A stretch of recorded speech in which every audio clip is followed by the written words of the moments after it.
అప్పులు ఎగవేతలు ఇదే ప్రభుత్వం యొక్క విధానంగా కనిపిస్తోంది. కాంగ్రెస్ ప్రభుత్వం ఏర్పడి 1 ఇయర్ కంప్లీట్ అయింది, సెకండ్ ఇయర్ స్టార్ట్ అయింది కాంగ్రెస్ ప్రభుత్వ పాలనకి. కానీ రెండవ సంవత్సరంలోనే అంటే 1 ఇయర్ కంప్లీట్ అయ్యేసరికి దాదాపుగా 1,50,000 కోట్లు అప్పు చేసింది. సో నిజంగా అంత భారీ అప్పు చేసి మరి ఎవరికి ఇచ్చింది, ఏం చేసింది, ఏదైనా భారీ ప్రాజెక్టు స్టార్ట్ చేసిందా, భారీ కార్యక్రమం స్టార్ట్ చేసిందా అంటే లేదు, లేదా ప్రజలకు ఇచ్చినటువంటి సంక్షేమం పూర్తి స్థాయిలో గ్రౌండ్ చేసిందంటే అది లేదు. సో ఈ 1,50,000 కోట్ల అప్పు చేసి ఎవరికి ఇస్తుంది, ఎవరి జేబుల్లోకి పంపిస్తుంది, ఎవరికి మేలు చేస్తుంది, ఇది ప్రజలకు ప్రభుత్వాన్ని అడుగుతున్నటువంటి ప్రశ్న. ప్రస్తుతం మనతో ఉన్నారు బీఆర్ఎస్ పార్టీ సీనియర్ నాయకులు మన్నె క్రిషాంక్ గారు. క్రిషాంక్ గారు నమస్తే. నమస్కారం. క్రిషాంక్ గారు, 1,50,000 కోట్ల అప్పులు కాంగ్రెస్ ప్రభుత్వం చేసింది. సో ఎవరి కోసం చేసింది, ఎందుకోసం చేసింది అంటే నిజంగా ఏమైనా పెద్ద కార్యక్రమం కానీ ఏదైనా సంక్షేమం కానీ కనిపిస్తుందా?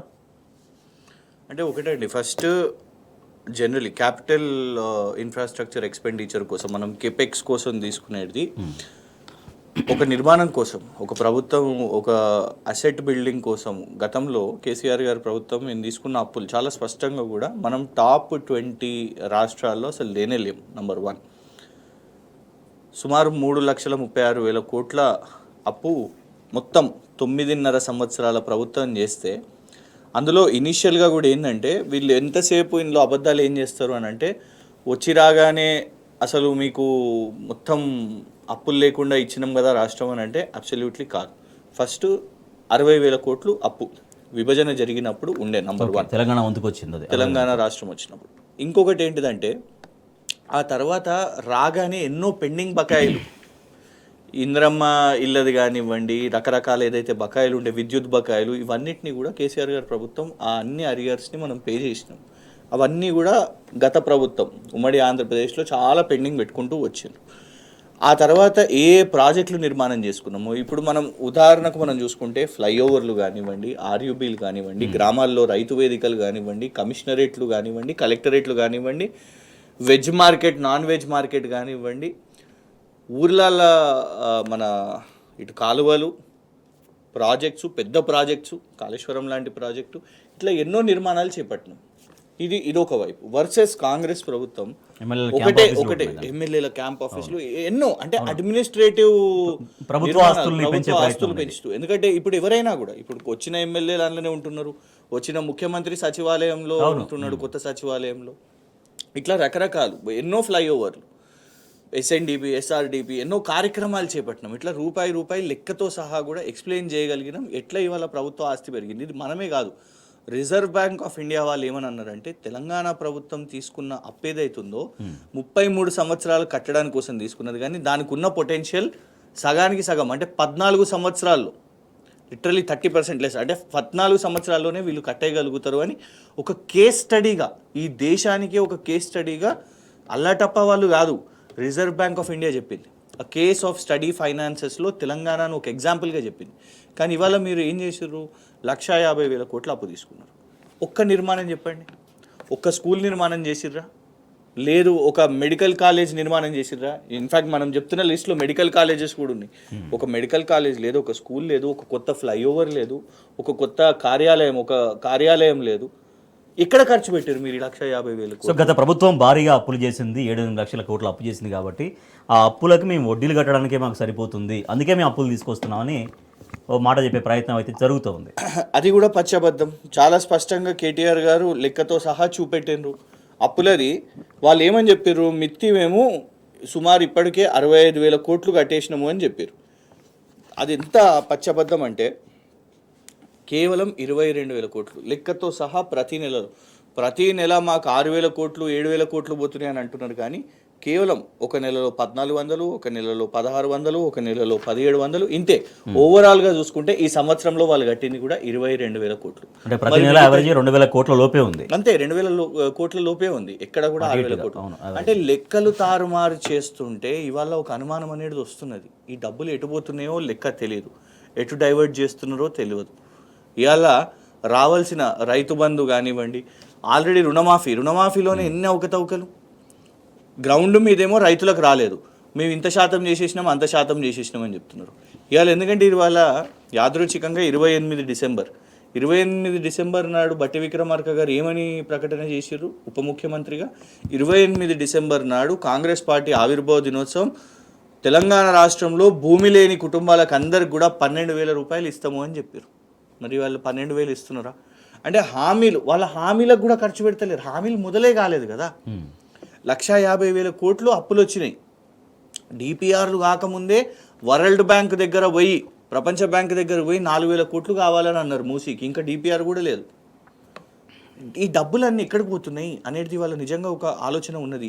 ఈ అవకతవకలు ఫస్ట్ 40,000 కోట్లు రుణమాఫీ కోసం అని చెప్తారు రేవంత్ రెడ్డి గారు. 40,000 కోట్లు కాదు, ఆఖరికి బ్యాంకర్ల దగ్గర సమావేశంలో వచ్చేది తేలుతుంది ఏంటంటే 8,000 కోట్లే అయినాయి అనేసి.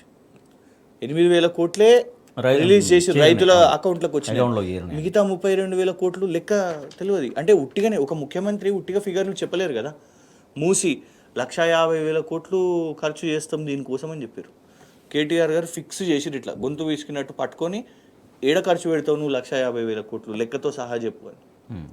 అంటే తర్వాత ప్రపంచ బ్యాంక్ దగ్గర మొన్న కవిత గారు బయట పెట్టారు. 4,000 కోట్లు ఎట్లా అడుగుతావు నువ్వు ప్రపంచ బ్యాంక్ దగ్గర, నీ దగ్గర డిపిఆర్ఏ లేదు కదా అని ఇవన్నీ అడుగుతారు.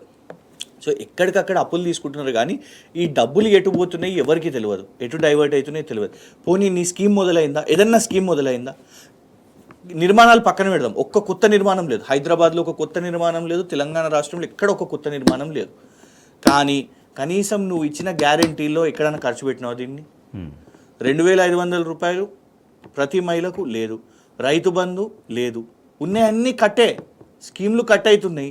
మరి ఈ 1,50,000 కోట్లు ఎటు దిక్కు డైవర్ట్ చేసిరో ఇవాళ కాంగ్రెస్ ప్రభుత్వం చెప్పాలి. సో దేనికంటే వ్యక్తిగతంగా ఉపయోగించుకుంటారా వాటిని?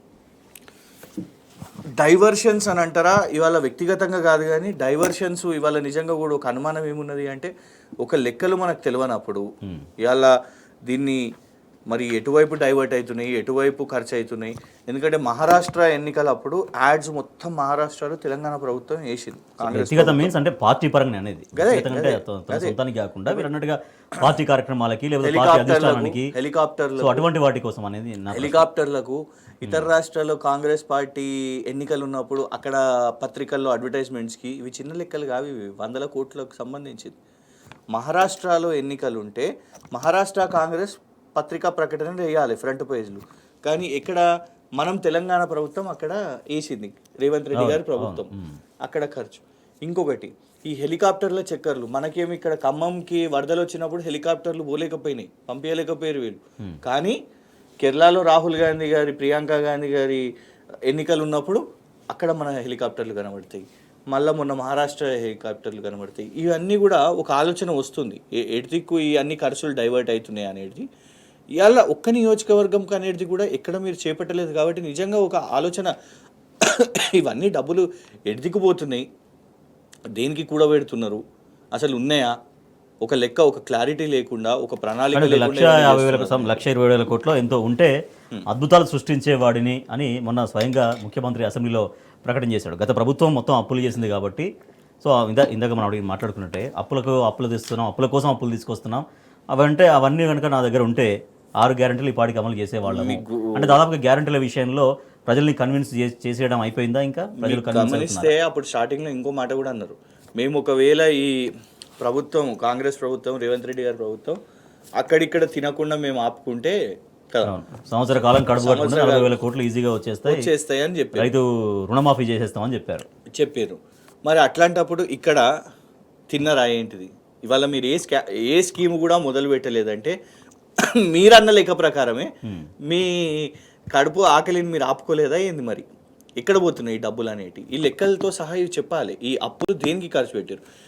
చెప్పిన ప్రతి లెక్క మీది తప్పే అవుతున్నది. మీరు ఫస్ట్ ఇందులో ప్రయారిటీకి ఏం చెప్తున్నారు? ఈ 1,50,000 కోట్లు మేము మిత్తికి గడుతున్నామని చెప్తున్నారు. కానే కాదు 1,50,000 కోట్లు వాళ్ళు అసలు ఇప్పటి వరకు కట్టింది 22,000 కోట్లు. ఇది క్యాగ్, ఆర్బీఐ ఇవి దగ్గర ఉన్న లెక్కలు. మరి మిగతా అమౌంట్ ఎక్కడ పోతున్నాయి? దీని పేరు మీద ఎటు దిక్కు డైవర్ట్ చేస్తున్నారు, దేనికి ఖర్చు పెడుతున్నారు, ఎట్లాంటి వాటికి ఖర్చు పెడుతున్నారు? ఎందుకంటే మొన్న చిన్న విషయం కాదండి, వెమ్లవాడలో సమావేశం పెట్టిరు, చూసినాం కదా. ఒక భోజనం ప్లేటు, వాళ్ళు తిన్న ఒక భోజనం ప్లేట్ ఎంత అంటే 32,000. ఎంత కాస్ట్లీ. ఇక్కడ 5 స్టార్ హోటల్లో మీరు పోయినా కూడా, పెద్ద 5 స్టార్ హోటల్లో పోయినా కూడా సుమారు 2,000, 3,000, 4,000 పర్ పర్సన్ ఉంటుంది అంతే. బిల్డింగ్లో 32,000 ఎట్లేస్తారండి? చిన్న విషయం కాదు. అంటే ఇట్లా లెక్కలు ప్రతి రేవంత్ రెడ్డి గారు చేస్తున్న ప్రతి సమావేశంలో ఇట్లనే అవుతున్నాయా? ఈడికెళ్ళి వేములవాడకు అక్కడ బిల్డింగ్ వేసి అక్కడ రాజరాజేశ్వరి గుడి దగ్గర వాళ్ళకి వల్ల మీరు ఆదాయం పెంచుతారు అని అనుకుంటే అక్కడ బిల్డింగ్లు పెట్టింది ఏంటంటే ఒక్క పర్సన్ ప్లేటు ఫుడ్ ఒక్క వ్యక్తి తిన్న ఆహారం ప్లేట్ యొక్క ఖర్చు 32,000. ఇట్లనే అన్ని ఖర్చుల్లో అవకతవకలు అవుతున్నాయి. ఆ కమిషన్లు లెక్కలు ఇలా ఒక అనుమానం అనేది డెఫినెట్గా ఉన్నది. కాబట్టి ఖచ్చితంగా దీని మీద మాత్రం ఒక విచారణ చేపట్టాలి. కానీ మొన్న మంత్రి పొన్నం ప్రభాకర్కి రాహుల్ గాంధీ ఒక లేఖ రాశారు. సో శుభాకాంక్షలు తెలియజేస్తున్నాం, ప్రజాపాలనకు వెళ్తున్నందుకు కంగ్రాచులేషన్స్, అంటే గ్యారంటీలు అమలు చేసే ప్రయత్నం అనేది చాలా గొప్పగా చేస్తున్నారు అనేది. సో ఎందుకంటే రాహుల్ గాంధీ నిజంగా 6 గ్యారంటీలు ఇక్కడ అమలు అవుతున్నాయని ఆయన అనుకుంటున్నారా? నిజంగా సమాచారం లేదా సమాచార లోపమా ఏంటి? లేదా తెలిసే మభ్యపెట్టే ప్రయత్నం అయ్యి మభ్యపెట్టడానికి రాహుల్ గాంధీ అంత అవగాహన లేకుండా ఒక రాష్ట్రంలో ఏం జరుగుతుంది అనేది అయితే చెప్పేది కాదు అని నేను అనుకుంటున్నాను. ఆయన ఆబ్వియస్లీ వాళ్ళ కాంగ్రెస్ పార్టీని కాపాడుకోవాలి. రాహుల్ గాంధీ తీరు కూడా అదే. అప్పుడు కేటీఆర్ గారు చెప్పారు కదా, కేసీఆర్ గారు కూడా అన్నారు, వీళ్ళు పొలిటికల్ టూరిస్టులు. రాజేష్ గారు వచ్చి ఎన్నికల వరకే మన అశోక్ నగర్ పిల్లలను కలిసిర్రు, వాళ్ళని మభ్యపెట్టారు. తర్వాత ఏమైంది చెప్పండి? 50,000 ఉద్యోగాలు కేసీఆర్ గారి ప్రభుత్వం ఇచ్చినవి మీరు పక్కన పెట్టేసేయండి. దమ్ముంటే కేసీఆర్ గారి ప్రభుత్వంలో నోటిఫై అయినవి కాకుండా నీ ప్రభుత్వం వచ్చినప్పటి నుంచే ప్రతి లెక్క నువ్వు చెప్పు. ఎన్ని 2 లక్షల ఉద్యోగాలు ఇస్తారన్నావు కదా సంవత్సరంలో? ఎందుకు చెప్తావు? ఉదాహరణ ఒక మంచి సబ్జెక్ట్ మీరు ఎత్తిరారు. నిన్న పాపం సివిల్ ఇంజనీరింగ్ పిల్లలు మా దగ్గరకు వచ్చారు. సివిల్ ఇంజనీరింగ్ రేవంత్ రెడ్డి గారు గతంలో ఏమన్నారంటే సివిల్ ఇంజనీరింగ్ అసలు వాళ్ళకు పాపము నీరుగారిపోతుంది, వాళ్ళను తీసేస్తున్నారు, ఆ స్ట్రీమ్లు ఆ ఇంజనీరింగ్ కోర్సులు అన్నీ పోతున్నాయి అని దాని గురించి మాట్లాడు. డెప్యూటీ సర్వేయర్ పోస్ట్ అని ఉంటాయి. గతంలో కేసీఆర్ గారు ప్రభుత్వం నోటిఫికేషన్ ఇచ్చినప్పుడు మనం జాబ్స్ భర్తీ చేసినప్పుడు డెప్యూటీ సర్వేయర్ కోసం అందులో క్వాలిఫికేషన్ ఏమని ఉంటుంది అని అంటే సివిల్ ఇంజనీర్స్ అయి ఉండాలి అని. ఇవాళ ఏం చేస్తున్నారంటే లోపటనే విఆర్ఏలతోని ఆ డెప్యూటీ ఒకటి కాదు 2 కాదు సుమారు 1000 పోస్టులను విఆర్ఏలతోనే చేస్తున్నారు. విఆర్ఏకి క్వాలిఫికేషను ఇంటర్మీడియట్ అది. కానీ ఇప్పుడు సివిల్ ఇంజనీర్స్కి ఎవరికైతే ఆ డెప్యూటీ సర్వేయర్ జాబ్స్ రావాలంటే అంటే లోపటనే అసలు ఎందుకు అట్లా చేయాల్సిన అవసరం ఉన్నది? ఒక నోటిఫికేషన్ అంటే ఓపెన్గా ట్రాన్స్పరెంట్గా ఉంటుంది. అందులోనే ఇక వాళ్ళకి వచ్చే ఆమ్యామ్యాలు అవి తీసుకొని ఇక జాబ్స్ ఇప్పించుకునే పరిస్థితి. అంటే నేను ఎందుకు అంటున్నా అంటే రాహుల్ గాంధీ ఇంత హామీలు ఇచ్చిండు. మీరు రాహుల్ గాంధీ అని అంటున్నారు కదా, ఆయన కూడా మోసకారే. డెఫినెట్గా మోసం చేసి ఆ టైంలో ఓట్లు వచ్చినాయి వెళ్ళిపోయిండు. ఇలా మళ్ళీ వచ్చి ఒక్కసారైనా ఇటు దిక్కు చూసిండా? మీరు అంటున్న పొన్నం ప్రభాకర్ గారు లేఖలే చిన్న ఉదాహరణ చెప్తా. గత నెల 30 నవంబర్న 98% పూర్తయిపోయింది కులగణన సర్వే అని చెప్పారు. మొన్న మనం అన్ని వార్తల్లో చూసినవి సినీ పరిశ్రమలతో మీటింగ్ అయింది. కులగణన సర్వే విషయం మీద సినీ పరిశ్రమ వాళ్ళందరూ కూడా అదేంటది అడ్వర్టైజ్మెంట్లు చేయాలి, వీడియోలు చేయాలి, వాళ్ళు ప్రచారం చేయాలని. నువ్వే అంటున్నావు ఒక నెల ముందే కులగణన సర్వే అయిపోయిందని.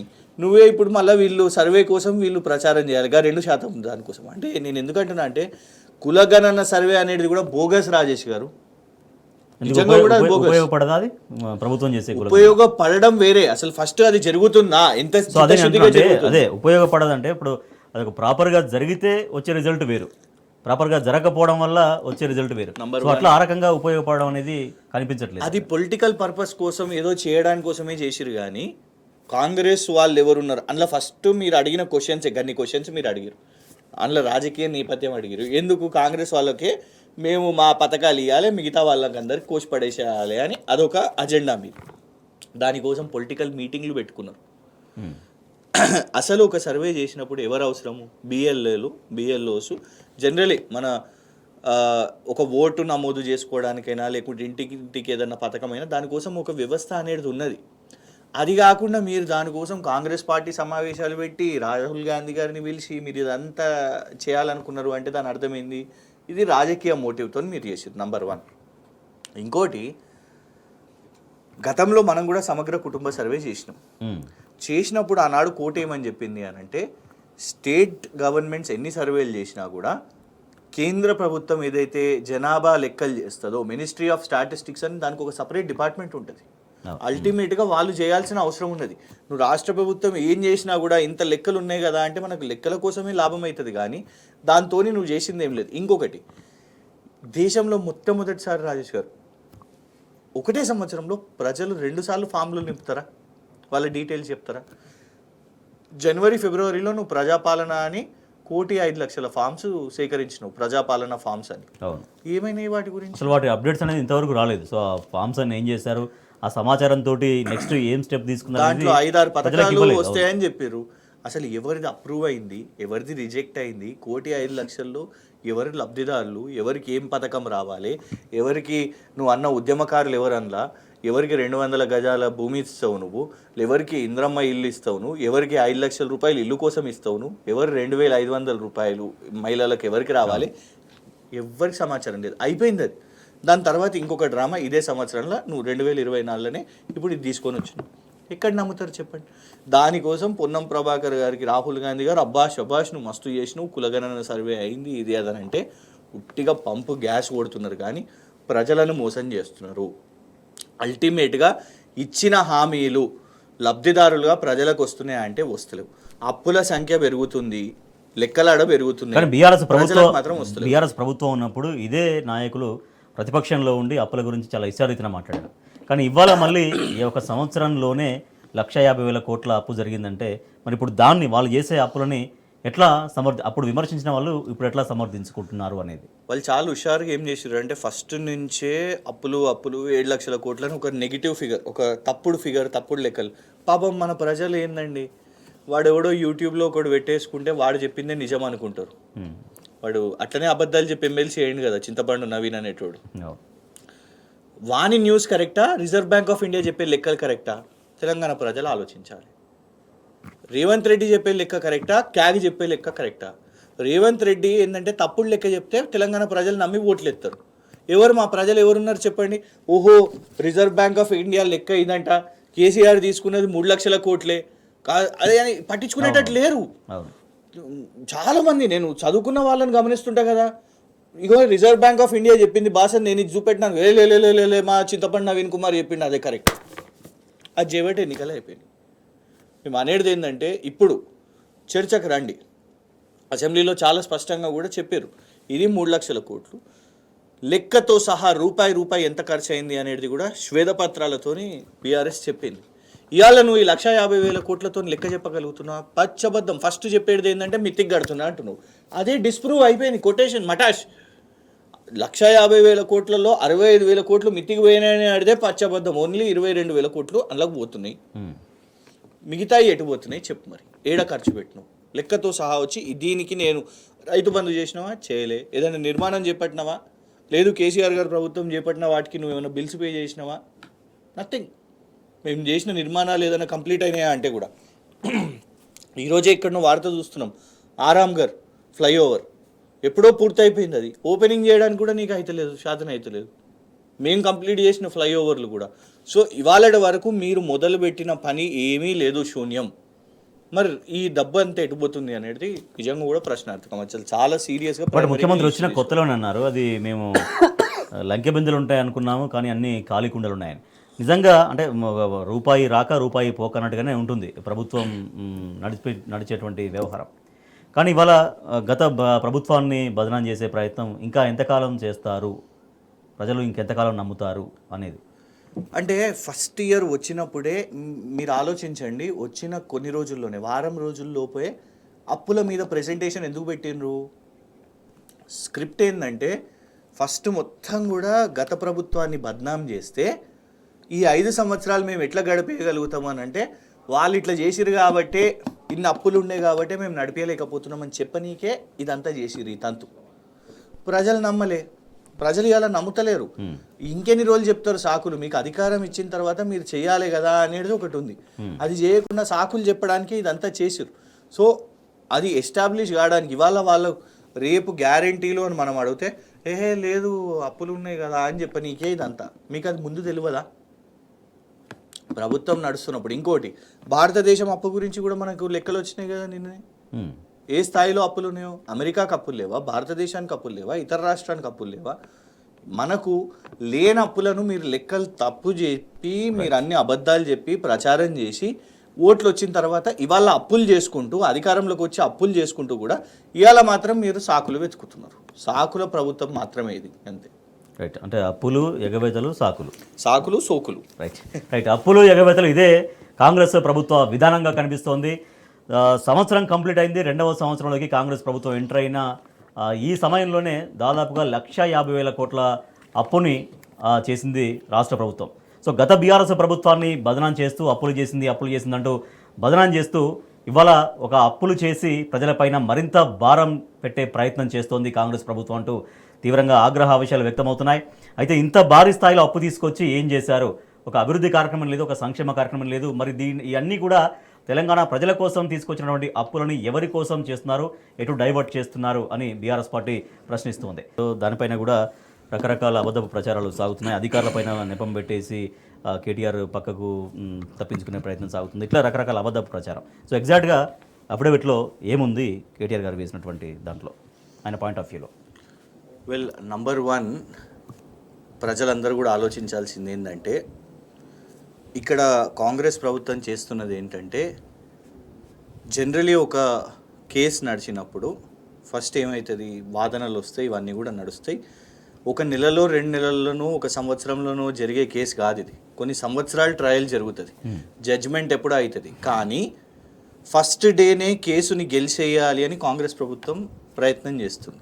ఆ గెలవడం ఏంటి, కేటీఆర్ గారు ఏదో అవినీతి చేసిండ్రు, కేటీఆర్ గారిని జైలుకు పంపించాలి అనేదే ఫస్ట్ ఎత్తుగడ. The war is on media today. మనం కూడా ఒక ఛానల్, మీరు కూడా ఒక జర్నలిస్టే, కానీ ఏమనుకోకండి ఏంటంటే ఈరోజు పర్సెప్షన్ వార్ ఏమవుతుందంటే, first narrative media trial, judge ఏం చెప్పిండా అది కాదు ముఖ్యం. నేను ఎందుకు చెప్తాను అంటే, నంబర్ 1 కేటీఆర్ గారు కోర్టును ఆశ్రయించారు. ఏమని ఆశ్రయించారు? కాంగ్రెస్ వాట్సాప్ యూనివర్సిటీ వాళ్ళు ఏమంటారు అంటే, నువ్వు యాంటిసిపేటరీ బెయిల్ అడగవు అని అన్నావు కదా, మరి యాంటిసిపేటరీ బెయిల్ ఎందుకు తీసుకున్నావు అనేసి అంటారు. యాంటిసిపేటరీ బెయిల్ తీసుకోలేదు, ఇది తప్పుడు కేసు. క్వాష్ వేరే, యాంటిసిపేటరీ వేరే, బెయిల్ వేరే, రైట్? క్వాష్ పిటిషన్ వేసి ఇది తప్పుడు కేసు అని. అందులో కోర్టు ఏమని చెప్పింది, నేను దానికంటే ముందు రోజు ఒక ఛానల్లో కూర్చున్నా, మేము అంతసేపు వాదించినాం, అసలు ఇలా ప్రైమా ఫేసీ లేదు అనేది అన్నాం. ఆ ఛానల్కి సంబంధించిన యాంకర్ ప్రైమా ఫేసీ ఉంది ఉంది ఉంది అని చెప్పింది. మరుసటి దినం ఏమైంది, హైకోర్టులో కూడా జడ్జి ఇది ప్రైమా ఫేసీ లేదనే రిమార్క్ చెప్పారు. ఇప్పుడు ఆ రోజు ముందు రోజు చెప్పిన యాంకర్ కరెక్టా, హైకోర్టు జడ్జి కరెక్టా? జడ్జి కరెక్ట్, కానీ 24 గంటల తర్వాత కదా. ముందు రోజు అయితే యాంకర్ బ్యాటింగ్ చేసిండు కదా, మైండ్ వార్. ఇందులో అవినీతి ఉంది అని. జడ్జి గారు ఇంకొక పాయింట్ ఏమని చెప్పారు, సెకండ్ పాయింట్, మీరు అసలు ఇంత స్పీడ్గా జరిగింది ఇది, గవర్నర్ కన్సెంట్ వచ్చిన తర్వాత ఎంక్వైరీ చేయలేదు, అసలు ఎంక్వైరీ చేయండి ఫస్ట్ అనేది. అంటే అంత పెద్ద కేసు హుటాహుటిన గవర్నర్ గారి దగ్గర నుంచి అనుమతి, తర్వాత ఏసీవి, తర్వాత ఇమీడియట్లీ ఈడీ రంగంలోకి రాగానే అసలు విచారణనే చేపట్టలే. అందుకే విచారణ చేపట్టడానికి, కౌంటర్ దాఖలు చేయడానికి 2 రోజులు పట్టింది. ఇంకా అప్పటి వరకు వాళ్ళ కేసు ప్రిపరేషనే లేకుండే. ఇది నంబర్ 2.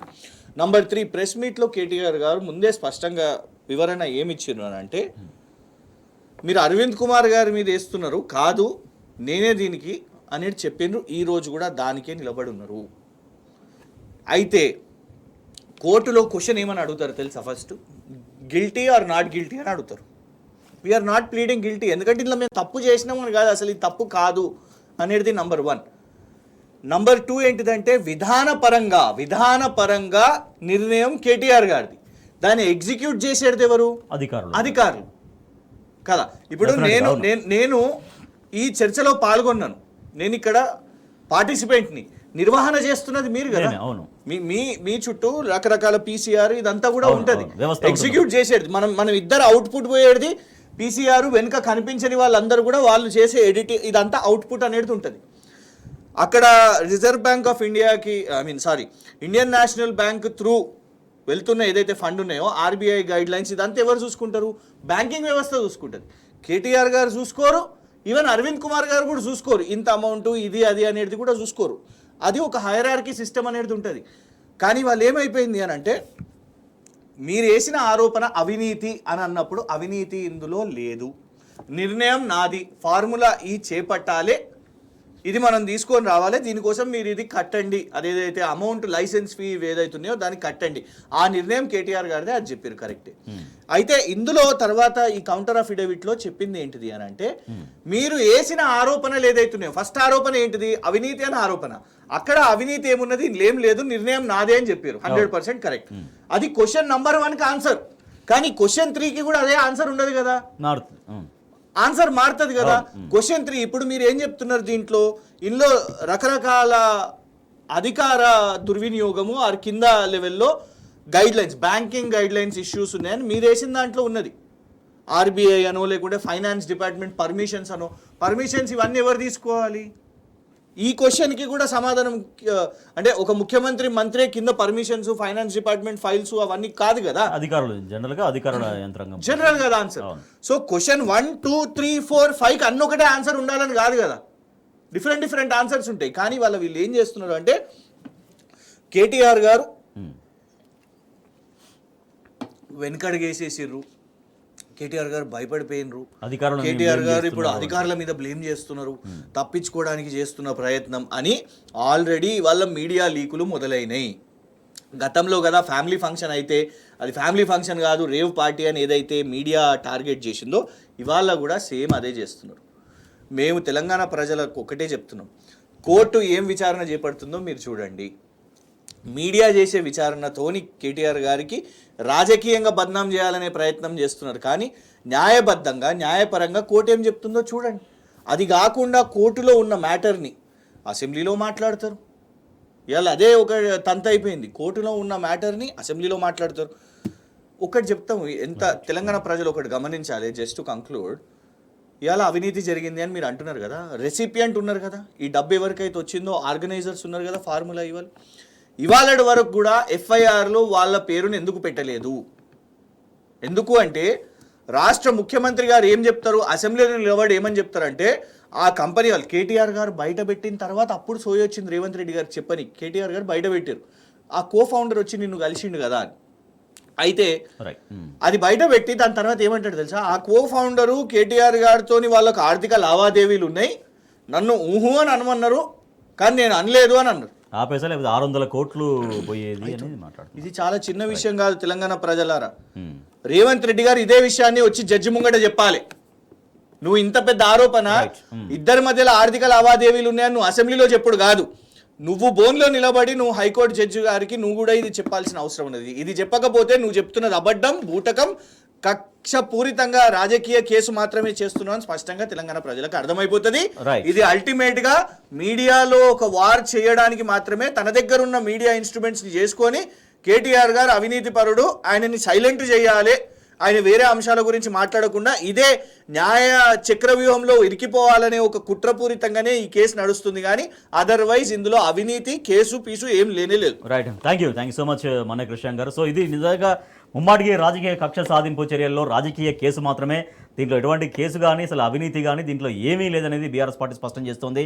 అయితే ఫార్ములా ఈ కుట్రలు భగ్నం కావడంతో రేవంత్ సర్కార్ కొత్త ఎత్తుగడ వేసింది. కేటీఆర్ దాఖలు చేసినటువంటి కౌంటర్ అఫిడవిట్ ఉండదు, ఆ అఫిడవిట్ పైన అబద్ధాలు ప్రచారం చేసే ప్రయత్నం చేస్తోంది. అధికారులని బలిపెట్టే ప్రయత్నం కేటీఆర్ చేస్తున్నారంటూ కేటీఆర్ వ్యక్తిత్వం హననం చేసే విధంగా కేటీఆర్ పైన ఒక అబద్ధ ప్రచారం చేస్తోంది.